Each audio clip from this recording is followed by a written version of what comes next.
In my previous two videos, I'll walk you through the steps I take when starting to look at potential holiday destinations. If you haven't already watched those, I'd recommend it. If you've already booked your flight and hotel, then maybe this video will help you book the last part of the hurdle when it comes to organising a holiday, which is car hire and transport.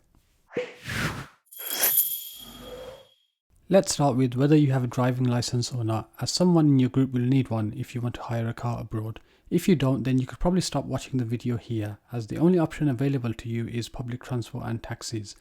Public transport itself is fine, and sometimes in certain dense cities like London is the recommended option, but it may not always go everywhere you need to, and taxis in some locations can be a right nightmare.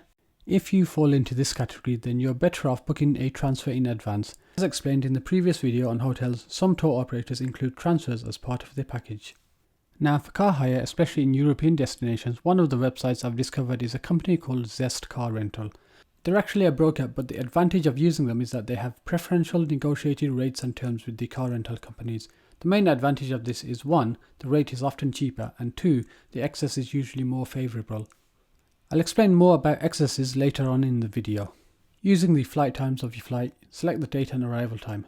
The prices shown here are for a 7-day car hire. However, sometimes your flight arrival and departure time can mean that your car hire is actually over the 7-day mark, and therefore you get charged a full extra day of rental even though you might only be an hour over according to your flight times. The way around this is to do the following. Let's say your flight arrival time is 11 AM and you decide to pick up the car at 1 PM. If you then had a departure time 7 days later of about 5 PM, you'd probably want to arrive about 2 PM. That 1 hour extra will mean a charge of a whole day.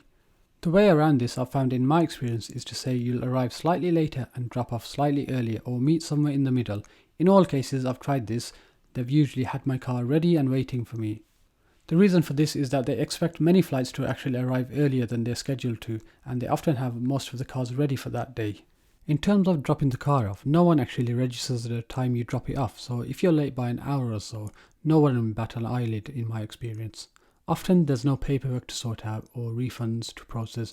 They will usually just take the key and say goodbye. One of the best ways to ensure a speedy drop-off process is to ensure that you have no refunds or payments to process. Often car hire companies can take a security deposit which then needs to be refunded at the end of the hire.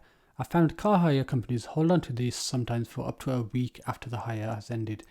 The reason for this is they claim they are inspecting the car and will process any damage that you have allegedly caused.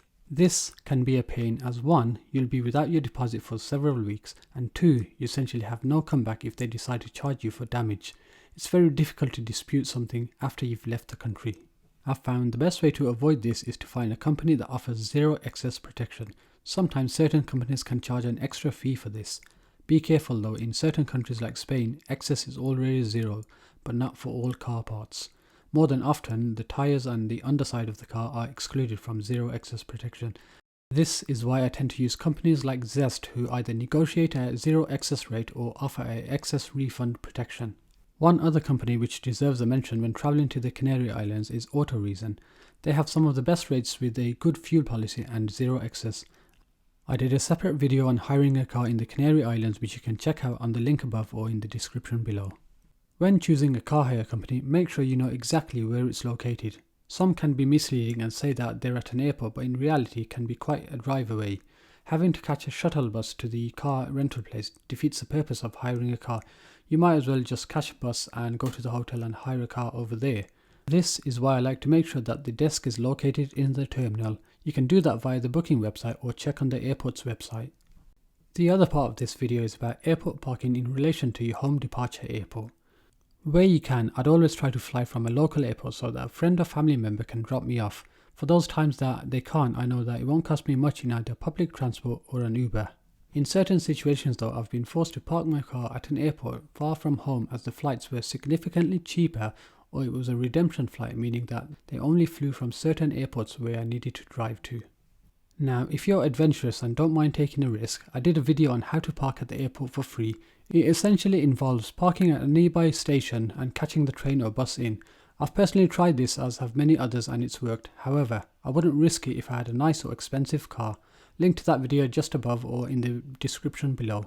If you want to park like a normal person though, I'll make it short and sweet, as the best guide has already been written. This is by Martin Lewis, the money saving expert.